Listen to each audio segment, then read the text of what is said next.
Tonight on Oswego Now, an update on gas prices after the ceasefire with Iran. Plus, Oswego County proposed a new law last night against animal abuse. And Oswego residents are dealing with potholes, how the state is combating the issue. This is Oswego Now.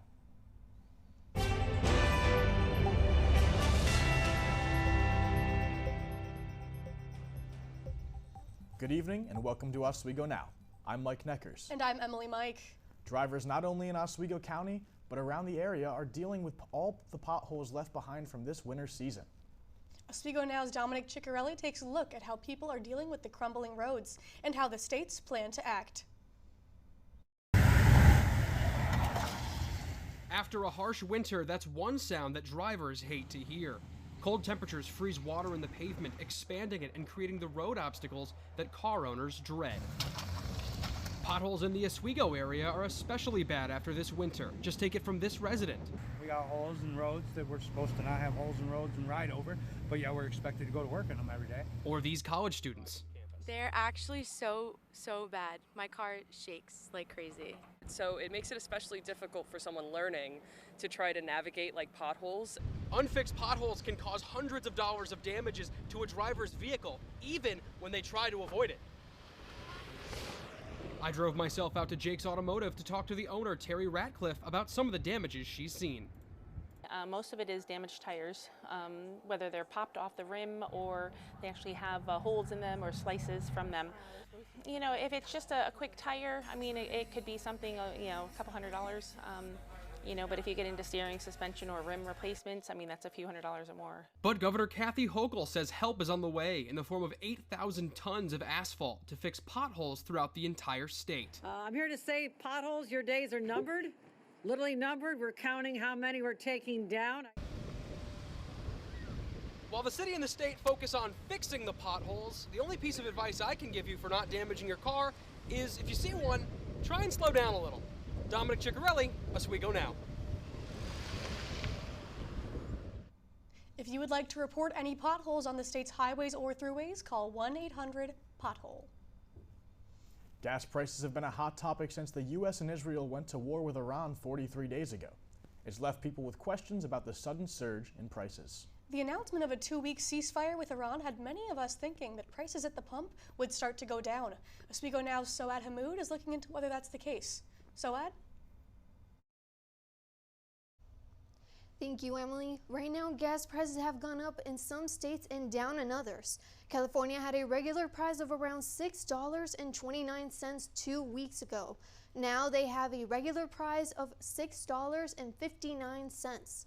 Florida had a regular price of $4.29 last week.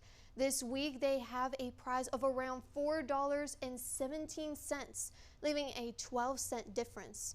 Here at Oswego, regular gas prices last week were around $3.74.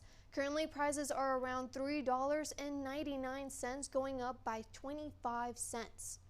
Professor of Economics at SUNY Oswego, Elizabeth Schmidt, says it's not just the threat of war and control of the Strait of Hormuz driving up prices. She says seasonal demand is playing a part too. So there are seasonal changes to gasoline prices always because we do winter and spring formulations at the refinery that turns the oil into gasoline. While different states are experiencing a pause or rise in gas prices, Dr. Schmidt says there's no doubt the ceasefire and whether the Strait of Hormuz has reopened or not is also causing volatility in the oil markets. But the whole idea of the ceasefire is to open up the strait and the shipping lanes for energy and other things. Has that really happened? So it's not really clear that Iran has opened the strait. And it seems to be that Iran is still charging, tolls to let people safely through. If gas prices continue to rise or even stay the same, it may leave people facing economic hardships. Schmidt says every day the strait stays closed, the longer consumers will feel the impact. Some economists, some energy economists globally have said for every day that the strait is closed, you have a month of economic disruption. During this time of uncertainty, using apps like Gas Buddy can be helpful in finding the lowest prices at different gas stations. I'm Suad Hamoud. Now back to the desk. Thank you, Soad. Emily, these temperatures have been all over the place recently, and it doesn't feel like spring just quite. They certainly have been. I'm hoping the temperatures can just only get warmer from here. But let's turn it to our Oswego Now meteorologist, Dylan Ford. Thank you, Emily. So looking at Oswego right now, it feels like 40 degrees, but it's 41 degrees in reality. It's raining, so make sure you bring out your umbrella as you do not want to get wet out there. Looking at Fulton, Pulaski, and Phoenix, it's all relatively the same. The sun is shining through and it's staying around that 50 level. Moving on to the current temperatures, we'll see here in Buffalo, it's at 48 degrees currently. Moving into central New York, we got Syracuse at 75. Plattsburgh is at 57. And you'll notice that Albany and New York at 70 and 63 have that icon next to them. That means that it's a dry spell right now and that you need to watch out for spreading fires. That's all from me. Back to the desk. Thank you, Dylan. In Oswego County, lawmakers are considering a new animal abuse registry that would prevent convicted offenders from owning pets. The proposed law would require those found guilty of animal cruelty to register in a public database, helping shelters, breeders, and sellers identify and block adoptions. Supporters say the measure aims to stop repeat offenses and protect animals while also improving public safety. Critics, however, raise concerns about enforcement and effectiveness. If approved, Oswego County would join other regions adopting similar measures to crack down on animal abuse. A new leader is taking charge of one of Central New York's most important economic drivers. Tom Drum has been named Executive Director and CEO of the Port of Oswego Authority, stepping into the role at just 33 years old. Our Jason Root has more on what his leadership could mean for the region. Oswego plays a major role in the local economy, moving millions of tons of cargo each year and supporting thousands of jobs across central New York. Tom Drum is looking to build on that impact at a time when the region is expecting major industrial growth. The Micron project in Onondaga County could also rely on the port to transport materials and equipment. Drum says that the port is already in strong position, but there is room to grow. It's my opinion that we have a competitive advantage, right? The port's capable of handling this project right now, but ideally, I would like to be able to scale up some of our infrastructure to be able to just be as best of a partner as possible for that project. But again, long term strategically, to be a better partner, we need to modernize a little bit. Working more closely with state leaders to secure funding and support. As fifth-generation Oswego native, he's focused to making sure that the port continues to grow alongside the region, especially with future projects on the horizon. Strategically, it's going to be a big focus on really strengthening our relationship with the state legislature and strengthening our relationship with the governor's office and the state as a whole. We've had this relationship with the state throughout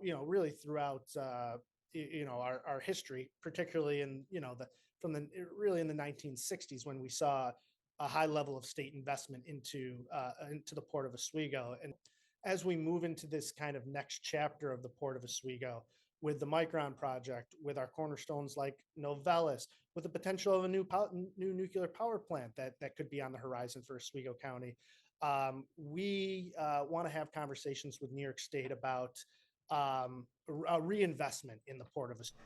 The main priority is long-term growth, positioning the port as a key player in Central New York's economic future. Reporting in Oswego, I'm Jason Rood. Drum takes over as the port continues to expand its role in regional development, with more projects expected in the coming years. Coming up on Oswego Now, the first ever Hewitt Film Festival takes place at SUNY Oswego today. And I'll have your full weather forecast coming up right after the break. Full weather forecast. I'm Dylan Ford. Let's get right into it. Looking at the Saturday planner, Saturday morning it's going to be cloudy. It's going to be around 37 degrees. Not too bad, but as we go later into the day, it's going to be 45 degrees and the sun will start to peek out behind the clouds. And going into the evening, all those clouds will be gone and we'll have a clear sky ahead. So make some plans on Saturday because going forward, we might be seeing some rain. As you can see here, we have a cold front with low pressure coming through, and that's going to lead to a lot of rain, as we'll see with today and going forward. Anyways, moving on to tonight at 5 o'clock, rain will continue up until 8. So like I said, it's just going to be kind of coming through. Make sure you pack an umbrella just to be safe. Transitioning into the low 40s as we go into 8 o'clock, there will be a light drizzle late into the night, 38 to 36 degrees throughout the rest of the night. Just make sure, like I said, you have an umbrella, maybe wear a sweatshirt, something to keep you dry and warm. Going into the 5-day forecast, we have Saturday where it is going to be a nice day. The sun is going to be peeking out from behind the clouds. It'll be 45 degrees, low of 33. But as you can see for the rest of the week, rain. April showers have truly come, but we will see that the temperature will be rising throughout most of the day, going from 56 to 62, 65, and 68. The lower temperatures will continue for a while, so like I said, you really need to make sure you have an umbrella. And this will continue even later into the week, and it's just going to be coming through with all this rain. And honestly, there's not much more you can do than packing that umbrella and making sure you're ready. But like we said, April showers do bring May flowers, so we're hoping that this will bring up some of that greenery that we love to see. Anyways, that's all for the full weather forecast. Back to the desk. Thank you, Dylan. The first ever Hewitt Hall Film Festival is happening today from 5 to 8 p.m. with doors opening at 4:30 and will showcase a lineup of student-made films showcasing our student talent. The event is presented by the Women in Entertainment Club and the Oswego Film Club and is free and open to all who want to attend. Let's send it over to our Oswego Now reporter, Alejandra Dickens. Thanks, Mike and Emily. We're here at the first Hewitt Hall Film Festival, where before the film festival, the Women in Entertainment Club hosted two guest speakers, Victoria Diana and Micah Khan, who are filmmakers who have collaborated on several recent projects, including the indie TV pilot books and the vampire thriller short Stakeout. Khan has directed over 30 short films. He also won Robert Rodriguez's People Network Showcase contest and participated in the Mentorship Matters Biopic Writers Initiative under Scott Reynolds, the producer of Dexter. I helped come up with the idea, and essentially, you know, it's in honor of Hewitt opening, which is a building catered towards our fine arts majors, not fine arts, but visual arts, communication studies, film. I want it to be an opportunity to inspire people to collaborate with one another, make films, hopefully make things that they'd want to submit to other festivals, and just get their work out there and network. Diana is a producer, writer, and a stand-up comedian, performing alongside comedians like Matt Richards. She has worked on projects like Second Coming, which premiered at Kevin Smith's Small Castle Film Festival. After the talks, the film festival will begin right now, and make sure to make your way here in Hewitt Hall. Back to the desk. Thank you. Thank you, Alejandra. April marks Autism Awareness Month, a time to recognize individuals on the autism spectrum and the importance of inclusion. Notably, the Irish Outrun Autism 5K is an annual event put on by the Oswego Autism Task Force. Race Director Julie Chetney created the task force over 20 years ago to support families of children with autism in Oswego. She says that inclusion doesn't just benefit people living with autism, but people of all abilities. The benefit is as great for those students who do not have a diagnosis as it is for the students who do, because there's so much learning that goes on between these two groups of people. So the students who are possibly have some developmental delays learn from the students who do not, and learn to model a lot of their characteristics and the personalities, all the things. The Blue Envelope program was also adopted by the Sheriff Department. This helps officers recognize people with autism during traffic stops and ease anxiety. When we're right back, we highlight a SUNY Oswego student featured in the new Hulu film, Pizza Movie. And I talked to the director of the Laker Hacks Hackathon on their first Oswego Global Hackathon. Welcome back to Oswego Now. It's the #1 movie on Hulu this week. American High's Pizza Movie is celebrating a successful release. Shot in Syracuse, the film also features a handful of SUNY Oswego students and 315 natives. I met up with SUNY Oswego senior Gavin Smith of Liverpool for a slice and to talk about what it was like being a piece of the action. So I'd say the most memorable moments while filming the Pizza Movie were definitely just meeting lots of people. There's so many faces, so many people being met. American High definitely is a staple in Liverpool, and it's great to see them stretch around Syracuse and shoot something big and hit the big leagues. While it isn't in theaters, Pizza Movie is still streaming on Hulu and Disney+. Imagine building an app, solving real-world problems, and competing with aspiring engineers all in one weekend. That's exactly what's happening at SUNY Oswego's annual Laker Hacks Hackathon. I spoke with Joseph Vega, one of the organizers of the event, to learn a bit more about how it all comes together and what students can expect. Thanks so much, guys. I'm here with the director of this year's Laker Hacks event. Thank you so much for joining us. We'll get right into it. What exactly is a hackathon? Well, a hackathon is a digital coding competition. Any sort of digital competition, students are welcome to make any sort of digital project, such as an app, a website, a game, and we offer prizes and rewards to the best project in that sense. All right, and what has it been like sort of obtaining sponsorships for this event, and how impactful have these sponsorships been in organizing the event and getting some funding for it?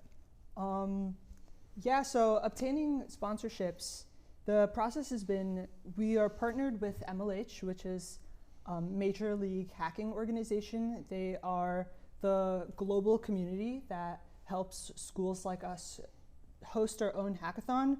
Through them, they recommended we reach out to sponsors through emails, making a sponsored deck, and through that we were able to get one of our biggest sponsors, Micron. They're supporting Engineering Week, and some of their funding is coming to us for that. So a big thank you to Micron.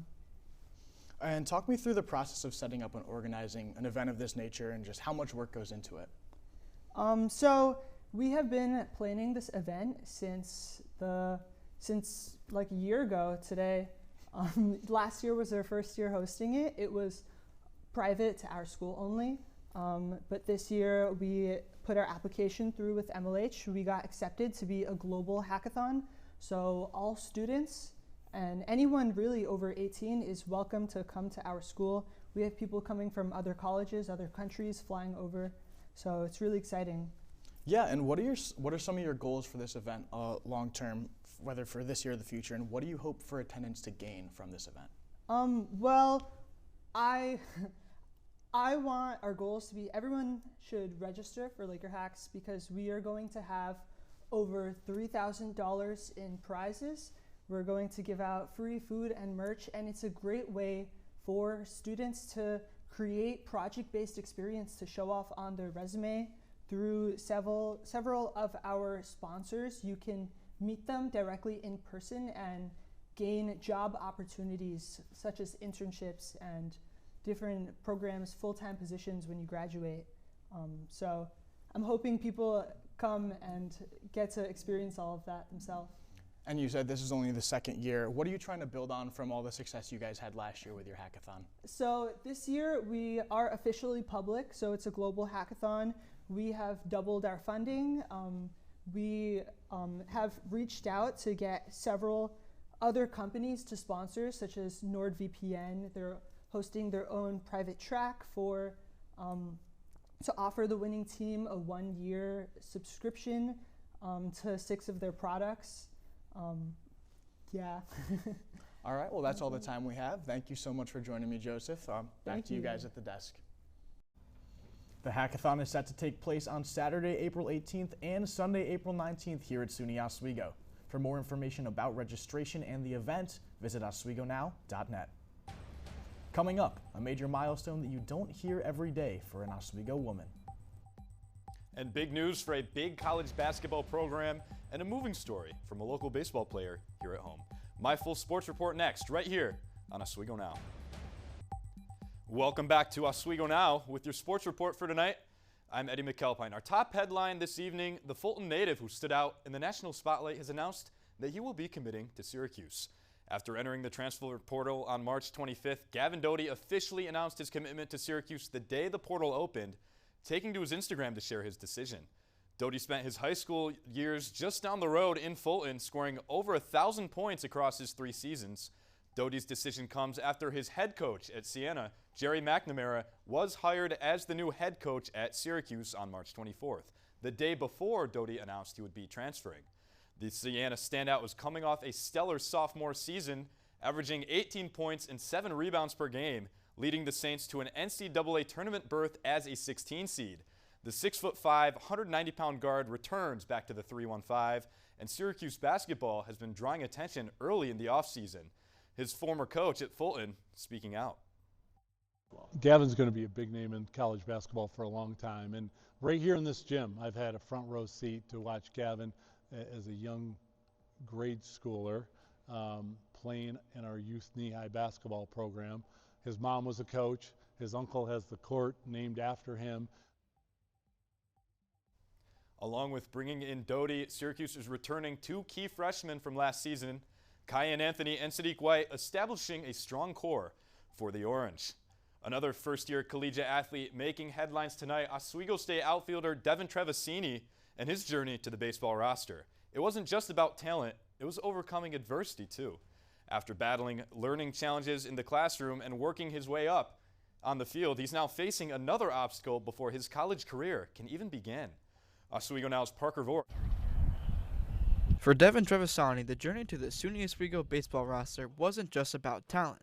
It was about learning how to work around the odds. Growing up with a learning disability, he found his confidence on the diamond where he couldn't find it at the desk. I never felt confident in the classroom, but I felt so confident in the field. I used to always be ashamed about that, but with maturity, it just shows that growing up, you should be proud of who you are. That solution-oriented mindset helped transform him from what he calls a baby giraffe into a varsity standout.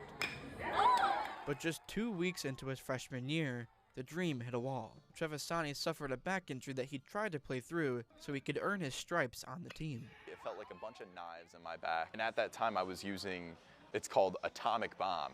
It's this muscle rub that literally numbs everything out. And I still felt the injury through the muscle cream. And I would be calling my parents crying after practice because I was in so much pain. By March, the denial ended. An MRI revealed a stress fracture in his back, putting baseball on hold. For an athlete who had worked his entire life for this opportunity, missing his freshman season was a devastating blow. It's like telling a racehorse to stop racing. It takes away lifting and hitting for me as a college athlete. That's all I do. But I really feel so optimistic about it now. I go in next year with freshman eligibility and with the experience of a sophomore. Devin is now finding a new rhythm, trading the bat for the paddle and leaning on his faith to stay grounded. And when he does return, he won't just be ready to play. He'll be ready to prove just how far he's come. Parker Voris, Oswego Now.